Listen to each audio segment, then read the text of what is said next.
출애굽기 2장 23절에서 25절 말씀입니다. 여러 해 후에 애굽 왕은 죽었고 이스라엘 자손은 고된 노동으로 말미암아 탄식하며 부르짖으니 그 고된 노동으로 말미암아 부르짖는 소리가 하나님께 상달된지라. 하나님이 그들의 고통 소리를 들으시고 하나님이 아브라함과 이삭과 야곱에게 세운 그의 언약을 기억하사 하나님이 이스라엘 자손을 돌보셨고 하나님이 그들을 기억하셨더라. 아멘.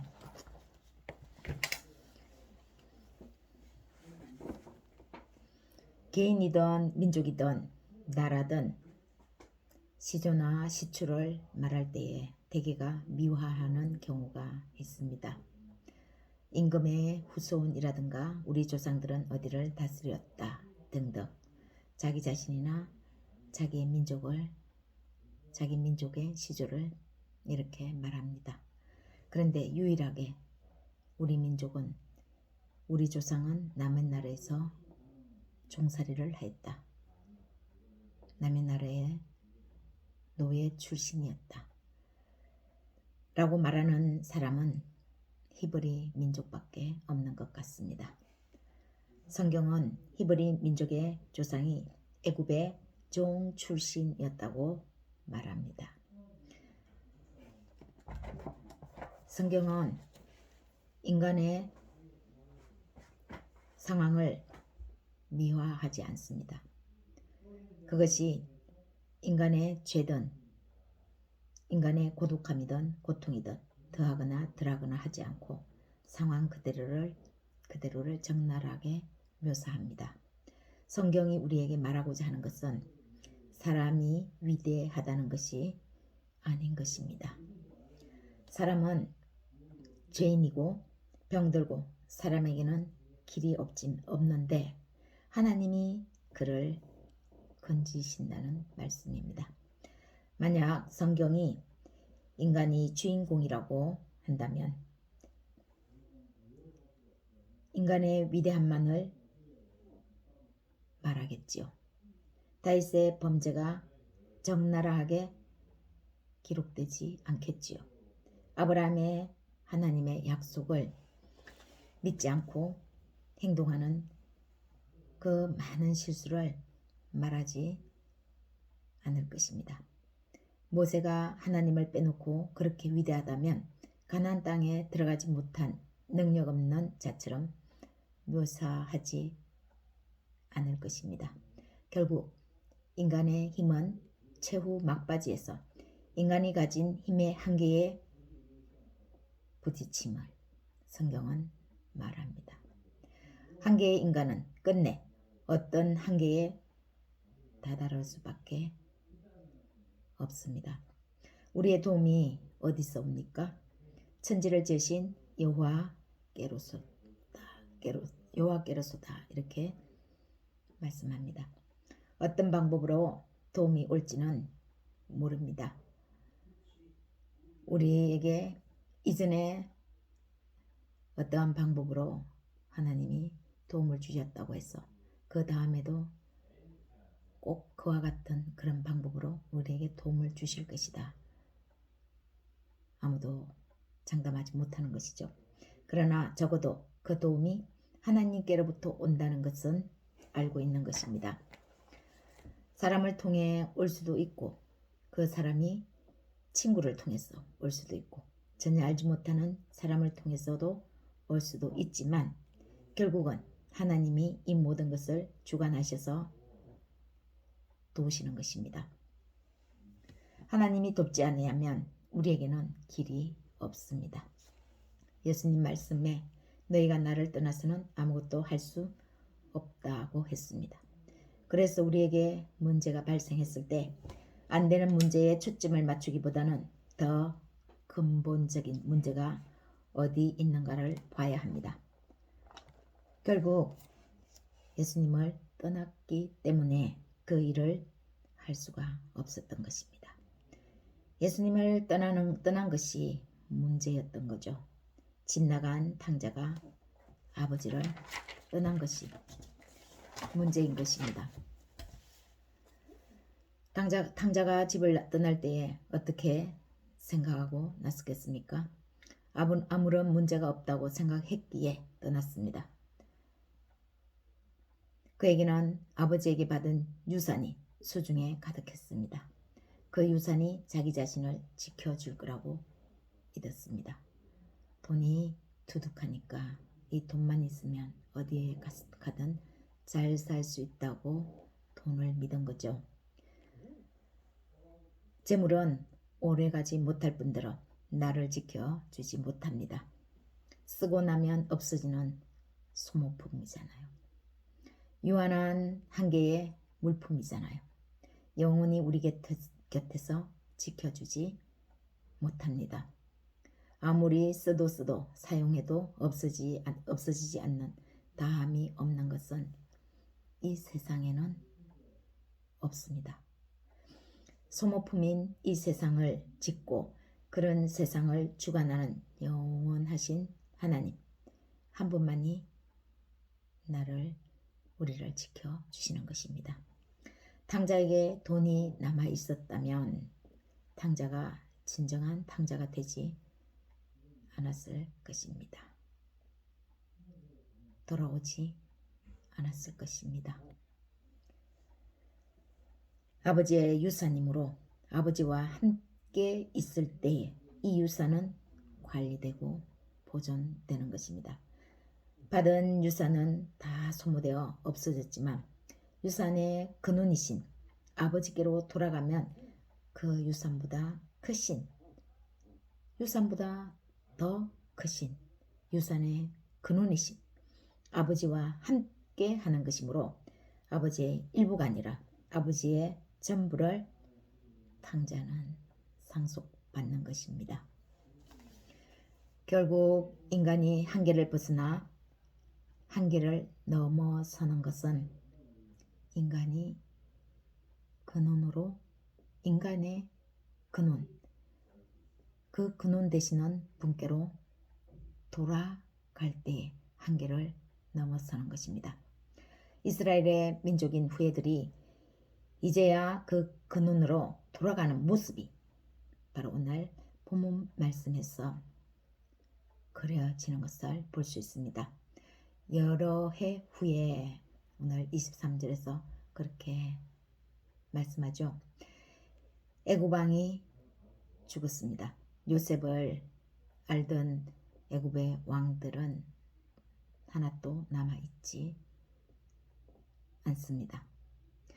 이스라엘 자손은 고된 노동으로 탄식하며 부르짖었다고 합니다. 그런데 그 고된 노동으로 말미암아 부르짖는 소리가 하나님께 전해졌다고 말합니다. 요셉이 죽은 후에도 요셉을 알았던 왕은 히브리 민족을 잘 대했을 것입니다. 요셉을 알기에.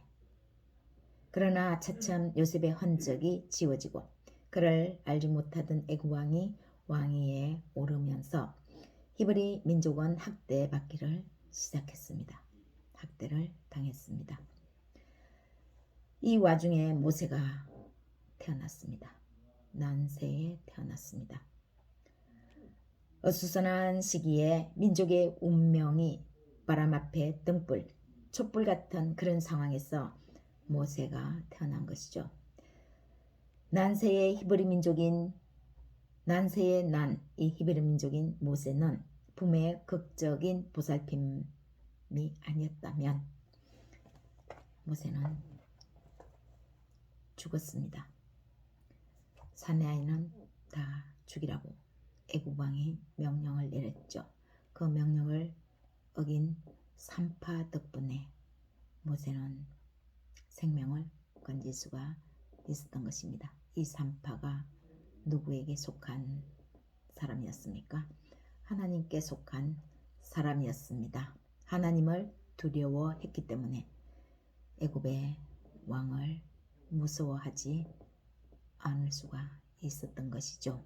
하나님께로부터 말미암았습니다. 왕자이지만 모세는 애굽의 왕자이지만 히브리 민족의 후예로서 자신의 정체성 확립을 뚜렷하게 가질 수 있었습니다. 그 어머니의 애굽의 왕자이지만 히브리 민족의 후예라는 것은 모세로서는 더 이상 현실에 안주할 수 없게 만들었습니다. 유아기 때부터 어머니의 젖을 먹으면서 얼마나 어머니로부터 자신의 정체성에 관해서 얘기를 들었겠습니까? 히브리 민족인 자신의 동족을 구원해야겠다는 생각을 한 것은 오히려 그가 애굽의 왕자였으므로 가능했는지도 모릅니다. 자신이 가지고 있고 누리고 있는 최고의 환경, 학문을 통한 그의 지식과 지혜를 누구보다도 유용하게 쓸 수 있다고 생각했고 그것이 본인에게 주어진 책임이라 여기지 않았겠습니까? 자신을 이렇게 애굽의 왕자로서 글과 힘을 배우게 했던 하나님의 그 뜻을 모세는 점점 자라면서 생각했겠지요. 430년 동안 하나님의 존재 자체를 거의 잊어버리고 기억조차 못하는 최하위의 노예 생활에 굳어져 있는 히브리 민족을 이끌려며 문과 문무를 겸비하지 않고는 불가능하다는 것을 하나님은 모세가 태어나기 전부터 아시고 모세를 이미 예비하셨던 것 같습니다. 그런데 모세는 하나님이 주시는 문무, 글과 힘을 통제하는 데에는 실패합니다. 그 실패가 한마디로 오랫동안 더 이상 사람에게는 잊혀지는 듯한 세월이 모세에게 되어버리죠. 미디안 광야로 도망을 갑니다. 그 실수 하나 때문에, 실패 때문에 도망간 것이 아니라 쫓겨간 것이나 다름없습니다. 그 쫓겨간 미디안 광야의 광야 생활은 무려 모세가 살아온 세월의 딱 그만큼 다시 40년 세월을 보냅니다. 아무도 알아주지 않고 관심받지 못하는 삶을 살아온 세월, 그 세월만큼 꼭 40년을 보냈는데 그의 나이가 80세가 되었습니다. 말이 여러 해 후에라고 하지만 이 여러 해 후가 결국 잊혀진 40년이 지난 후였습니다. 그러나 하나님이 어떤 분이십니까? 약속한 것은 반드시 기억하시고 약속한 것은 반드시 이루시는 신실한 분 아닙니까? 히브리 민족을 잊지 않았습니다. 하나님은 430년 전에 아브라함에게서 아브라함을 통해 약속하신 그 약속을 기억하시고 상기하셨습니다. 창세기 15장 12절에서 16절 말씀입니다. 해질 때에 아브라함이 깊은 잠이 임하고 큰 흑암과 두려움이 그에게 임하였더니 여호와께서 아브라함에게 이르시되 너는 반드시 알라 내 자손이 이방에서 객이 되어 그들을 섬기겠고 그들은 400년 동안 내 자손을 괴롭히리니 그들이 섬기는 나라를 내가 징벌할지며 그 후에 내 자손이 큰 재물을 이끌고 나오리라. 너는 장수하다가 평안히 조상에게로 돌아가 장사될 것이요 내 자손은 4대 만에 이 땅으로 돌아오리니 이는 아모리 족속의 죄악이 아직 가득 차지 아니함이니라 하시더니, 그런데 성경의 주체는 하나님이시잖아요. 아무리 아브라함이 대단하다고 해도 하나님이 주체이시므로 하나님이 아브라함을 대단하게 하신 것이잖아요. 하나님은 약속을 잊어버리지 않았는데 히브리 민족도 과연 이 약속을 아브라함에게 했던 이 약속을 잊어버리지 않았을까요?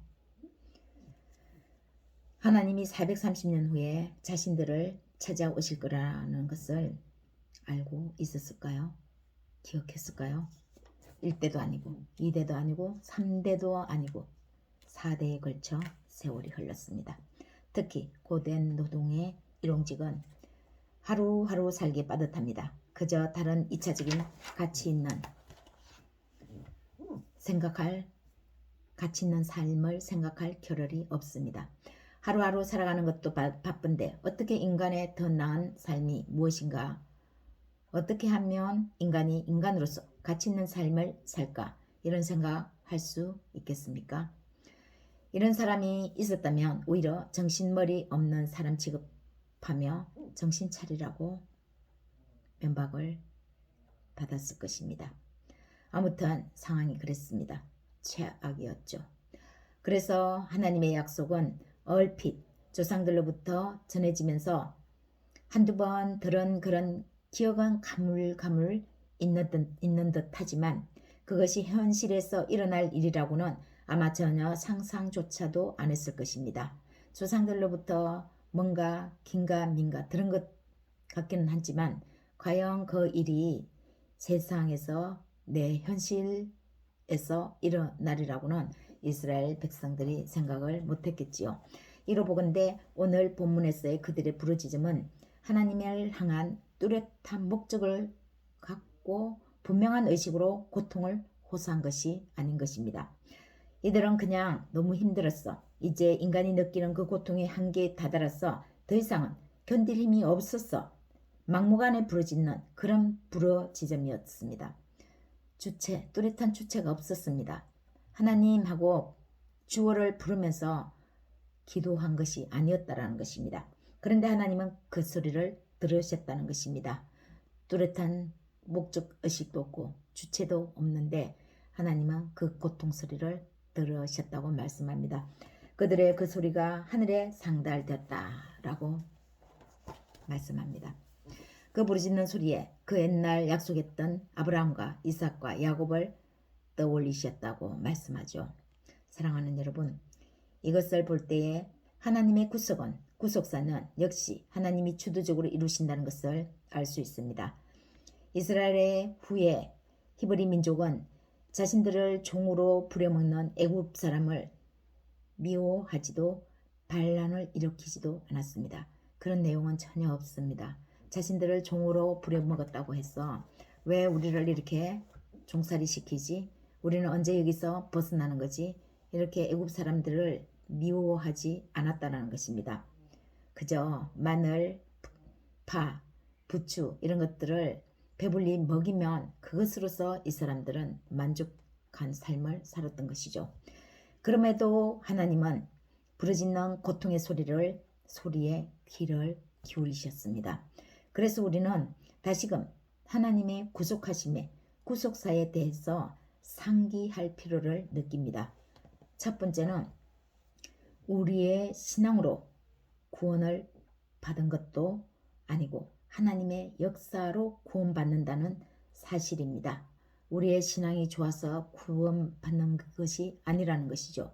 하나님의 역사로 구원받는다는 것을 알 수 있습니다. 그것이 진정한 사실이라는 것입니다. 다시 말하면 그들이 열심히 신앙생활을 해서 구원받는 게 아니라는 것입니다. 자칫 오해할 수 있겠지만 그러면 아무렇게나 살아도 되나? 막 살아도 되나? 아니죠. 인간은 하나님 앞에서 겸비하게 겸손하게 최선을 다해서 인간이 인간으로서의 그 삶을 가지고 있어야 합니다.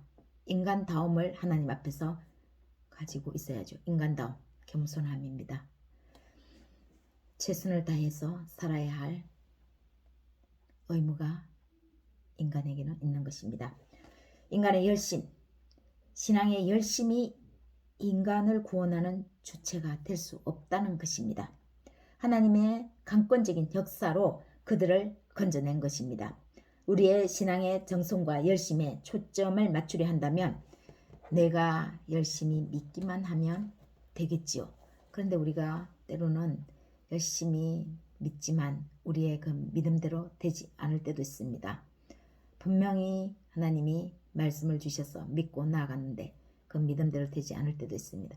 그러함에도 불구하고 하나님은 그 믿음을 인도하셨습니다. 하나님의 무슨 선하신 뜻이 또 있는 것입니다. 그 믿음을 통해서 우리에게 주시고자 하는 그 하나님의 선하신 목적이요. 로마서 4장 5절에서 8절 말씀입니다. 7절에서 8절 불법이 사함을 받고 죄가 가려짐을 받는 사람들은 복이 있고 주께서 그 죄를 인정하지 아니하실 사람은 복이 있도다 함과 같으니라. 주께서 그 죄를 인정하지 아니하실 사람은 불법이 사함을 받고 죄가 가려짐을 받는 사람은 이렇게 수동적이고 하나님이 주체가 돼서 주께서 가려짐을 받는 사람. 인간은 하나님이 하시겠다고 하시면은 그 불법조차도 사하면서 구원하신다는 것입니다. 인간이 잘 믿어서, 인간이 어려워서, 인간의 신앙이 대단해서 구원하는 것이 아니라는 것이죠.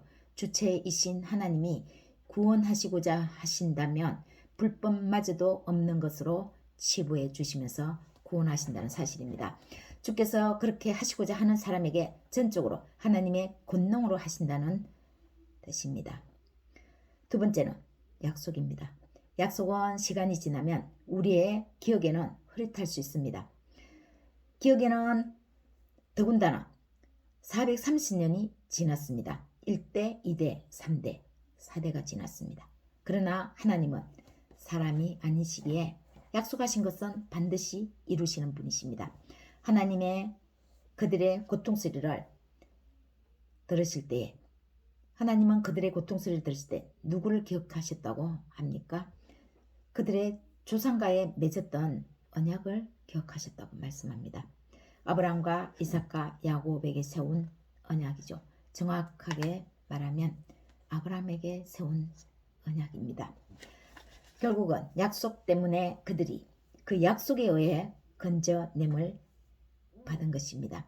하나님의 구속사에 의해서 우리가 구원받는데 그 구속사가 결국은 하나님의 약속, 언약이라는 것이죠. 하나님이 약속하신 것은 이루시는 분이기 때문에 구원의 은혜를 베풀어 주신다는 사실입니다.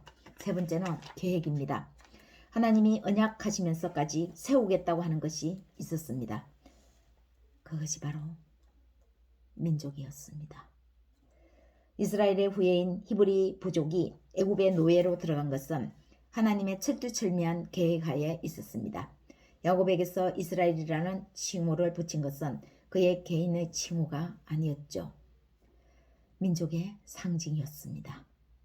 그래서 때로는 야곱이라고도 얘기하지만 때로는 이스라엘이라고도 자주 성경에 등장합니다. 야곱이 하나님과 겨루어서 이기고 사람을 이겼습니다. 결국 자기 자신을 이긴 것이죠. 야곱이. 그런데 민족이라고 하기에는 여러 면에서 여건이 갖춰지지 않았습니다. 제일 중요한 인구가 턱없이 부족한데 한 민족이 되는 이스라엘을 그들에게 주는 것은 아니라고 생각한 것이었습니다. 그래서 하나님이 선택하신 방법이 바로 강대국의 노예로 들여보내는 것이었죠. 노예로서 제일 밑바닥의 삶을 살지 않고서는 그들을 강하게 키울 만한 그런 방법이 그들을 강인하게 해서 인구를 증가시키는 것이 하나님의 목적이셨습니다. 한 사람, 여러 한 가족을 보내도 그들이 강인해질 수가 없었죠. 혈을 단신 단 한 명을 보낼 때 그 한 명이 하나님을 의지하게끔 하나님은 그 방법을 택하셨습니다. 결국 하나님이 그들을 건져낸 것은 민족의 시작인 이스라엘을 출발시키기 위한 하나님의 원대한 계획이 있었습니다. 사랑하는 여러분, 하나님의 구속사, 구원의 역사는 이처럼 하나님의 주권적인 역사입니다. 그 주체가 온전히 하나님이시므로 하나님으로부터 말미암는다는 사실입니다. 이스라엘의 후예인 히브리 부족이 애굽의 종되었던 그곳에서 건진받은 것은 그들의 신앙에 의해서가 아니라는 거죠. 그들을 구원하시고자 약속했던 하나님의 약속이었고 하나님의 계획 때문이었는데 이것이 하나님의 구속사에 의한 것이었습니다. 여러분, 내 믿음이 너를 구원하였느니라. 하나님은 우리에게 이런 믿음의 공로를 베풀어 주시지만 실은 이 믿음, 혹 겨자씨만한 그 하나의 믿음, 이 믿음마저도 우리를 불쌍히 여기시는 하나님의 크신 은혜라는 것을 알 수 있습니다. 오늘 본문을 통한 하나님의 은혜는 하나님의 자녀된 신분이 특권이라는 사실을 확인할 수 있습니다. 하나님의 자녀가 되었다는 그 자체가 하나님 앞에 그 목소리가 상달된다는 사실인 거죠. 주체를 향해서 부르짖지 않고 그저 힘들어서 호소했는데 그마저도 하나님의 자녀에게는 권세가 있다는 것입니다. 하나님이 주신 권세입니다. 하나님의 자녀에게. 우리가 기도하면 그러면 더더욱 하나님이 외면하시겠는지요. 우리의 작은 소리도 귀를 기울이시는 하나님은 하나님을 바라보시면서 기쁜 한 주간 되시기를 예수님의 이름으로 축원합니다.